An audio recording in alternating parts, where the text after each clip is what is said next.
Na quarta-feira, na missa de quarta-feira, nos momentos da pregação, da homilia, eu falava que pequenas brechas podem provocar grandes tragédias. E que nós tomássemos muito cuidado com as brechas, com as pequenas brechas, porque uma pequena brecha pode causar um estrago muito grande na vida de uma pessoa. E hoje a palavra de Deus, ela confirma tudo isso, que a gente falava na quarta-feira. Porque a primeira leitura de hoje, no livro do Gênesis, já deixa muito claro sobre as pequenas brechas que podem causar uma grande tragédia, um grande estrago na vida de cada um de nós. Deus, no primeiro momento, coloca no jardim do Éden Adão e Eva. O plano de Deus, aquilo que Deus sonhava para Adão e Eva, era para que eles vivessem a plenitude da felicidade, para que a felicidade fosse plena, tanto que eles estavam nus, que significa a pureza, a santidade, ou seja, não tinha a maldade até aquele momento. Esse era o sonho de Deus no primeiro momento para a humanidade, porque ali Adão e Eva representava toda a humanidade, e esse era o desejo de Deus para cada um de nós. Só que a pequena brecha causa grandes estragos. E qual é a pequena brecha que aconteceu naquele momento? Diz assim a primeira leitura: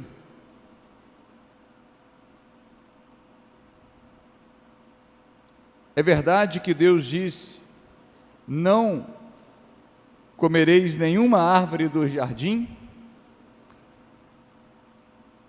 E a mulher respondeu à serpente: do fruto das árvores do jardim nós podemos comer, mas do fruto da árvore que está no meio do jardim, Deus nos disse: não comereis dele, nem sequer o toqueis, ao contrário morrereis.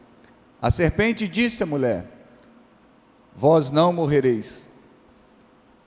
Não precisa nem continuar a leitura. Aonde está a brecha?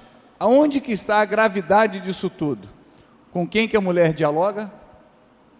Com a serpente, com o diabo. Essa foi a brecha.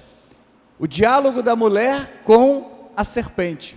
Essa foi a brecha para o grande estrago que depois, tantas consequências trouxeram. E a mulher, conversando então com a serpente, que é o demônio, que representa o mal, ela começa então a dialogar com a serpente. E quando ela começa a dialogar com a serpente, acontece aquilo que é mais natural. A serpente começa então a convencer a mulher, começa a seduzir a mulher, começa a mostrar para ela uma outra realidade que era uma mentira, e começa a dizer: não, mas Deus não quer que você coma do fruto, porque isso daí você vai ser conhecedora do bem e do mal, é por isso que Deus não quer. Mas não tem problema não, pode comer, o fruto é maravilhoso. Ou seja, começa a seduzir a mulher, ao ponto então dela comer. Depois então que ela come, Adão também come do fruto, e depois Deus retorna ao jardim.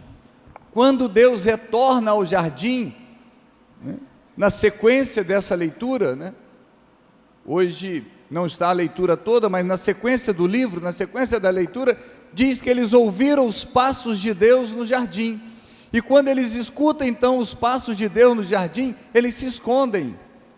Por que eles se escondem quando eles escutam o passo de Deus no jardim, se Deus os colocou para que eles vivessem na liberdade junto dele? Dentro da teologia significa que escutar os passos de Deus e se esconder, significa que a consciência acusou. Então, quando a consciência acusa, eles se escondem, porque eles não queriam ver Deus mais, eles estavam com vergonha de Deus. Isso acontece na nossa vida, quando nós damos brechas, quando nós dialogamos com o mal. E você pode dizer: não, diácono, mas eu não dialogo com o mal não. Se eu ver o demônio, eu saio correndo, eu não quero nem me aproximar do demônio. Eu tenho medo, eu saio correndo. Só que o demônio não vai se apresentar na sua vida como muitas das vezes ele é pintado num quadro. Ele não vai se apresentar como um tridente, ele não vai se apresentar com uma cara feia, ele não vai se apresentar cheio de fogo, ele não vai se apresentar dessa forma. Ele vai se apresentar de uma maneira o quê? Dócil, de uma maneira que possa ser atraente, de uma maneira que possa te conquistar, que possa te seduzir, que possa te levar ao encantamento. É assim que o demônio age na vida de cada um de nós. Ele não vai entrar na nossa vida de uma maneira furiosa, não, pelo contrário, ele vai entrar como se fosse seu grande amigo, como se fosse seu grande conselheiro, mas no fundo, as consequências são graves, as consequências são para destruir.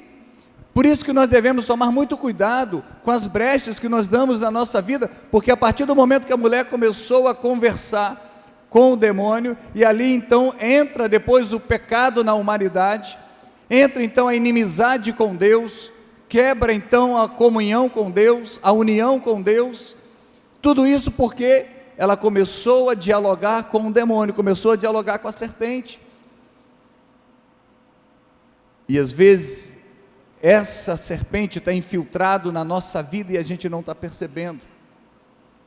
Nós estamos dialogando de uma outra maneira, se nós não estamos dialogando diretamente com a serpente, mas nós podemos estar dialogando com aquilo que é da serpente, e ela vai entrando de maneira silenciosa, de maneira encantadora, de uma forma que nos atrai. Isso eu não falo somente na questão da sexualidade, não, porque muitas pessoas colocam a serpente ali como se fosse, às vezes, somente o pecado. Não, não é somente esse pecado, mas tudo aquilo que nos tira da graça. Uma pessoa pode olhar para uma situação e ver diante daquela situação uma oportunidade dela ganhar dinheiro, dela mudar de vida, e na verdade pode ser um ato desonesto, pode ser um ato de roubo, um ato de desvio. Isso é tentação do demônio, isso é ação do mal na vida de cada um de nós. A palavra de Deus diz: aquele que está de pé, tome cuidado para que não caia. Não existe aquele que está de pé que não precisa vigiar a sua própria vida, porque é isso, a grande arma do demônio é investir na nossa vida, contra a nossa casa, contra a nossa família. Quantas crianças já estão sendo seduzidas pelo demônio para olhar para os pais e não valorizar os pais, e não dar a importância que os pais têm na vida daquela criança? Quantos jovens estão se perdendo, entrando no caminho das drogas, entrando em tantos caminhos errados da criminalidade, porque estão sendo seduzidos, está sendo mostrado para eles um caminho de sedução, um caminho encantador, onde vai dar tudo certo, e pelo meio do caminho, aquele jovem se fere, aquele jovem cai, aquele jovem se deprime, aquele jovem se revolta. Por que isso? Porque primeiramente teve uma brecha pequena, uma pequena brecha. Primeiramente teve um pequeno diálogo. Nada acontece de uma hora para outra, tudo vai entrando e vai tomando proporção na vida de cada um de nós. Se o marido der brecha a pequenas investidas do mal, ele vai sendo seduzido, ele vai sendo fantasiado, ele vai sendo conquistado por coisas atraentes, até levar o momento de trair a sua esposa. Da mesma forma, a esposa, se ela permitir brechas na sua vida, o demônio vai atraindo, o demônio vai mostrando tantas coisas interessantes, tantas coisas que podem mudar a sua vida, ela vai ouvir coisas que nunca ouviu, vai achar que ali é o homem perfeito da sua vida, e vai levar até o momento da traição. Por quê? Porque foi permitido pequenas brechas, e começa a dialogar com o demônio. Ah, diácono, mas eu estou na igreja, eu estou todo domingo na igreja, eu estou em grupos, eu pertenço isso, pertenço aquilo, eu rezo meu terço.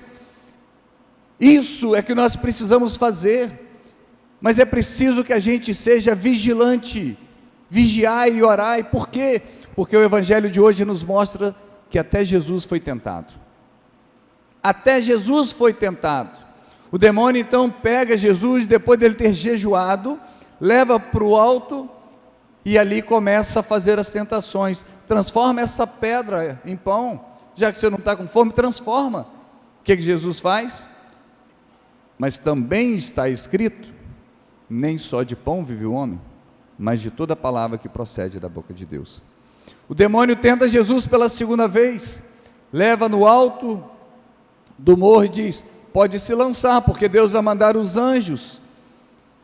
E Jesus responde: mas também está escrito, não tentarás o Senhor teu Deus. E o demônio tenta Jesus mais uma vez, oferecendo todo o reino, oferecendo todas as coisas, se Jesus o adorasse. E Jesus diz: mas também está escrito, adorarás somente o Senhor teu Deus. Ou seja, aonde Jesus responde, aonde que Jesus está embasado para responder, para se defender das ciladas do demônio? Na palavra. Porque quando o demônio tenta Jesus, ele diz: mas também está escrito, mas também está escrito. Se nós não formos conhecedores da palavra de Deus, nós seremos seduzidos e na tentação nós cairemos. Se nós não dissermos para nós e para o próprio demônio, mas também está escrito, mas também o Senhor diz assim, mas na palavra está assim. Por isso que a palavra de Deus é um escudo para a nossa vida, é uma proteção da nossa vida, porque Jesus se defende das ciladas do demônio através da palavra. Mas se nós não tivermos a palavra viva dentro de cada um de nós, o nosso coração vai se derreter, o nosso coração vai se encantar, o nosso coração vai achar maravilhoso aquilo que está sendo tentado diante dos nossos olhos. E isso, uma pessoa honesta se transforma numa pessoa desonesta.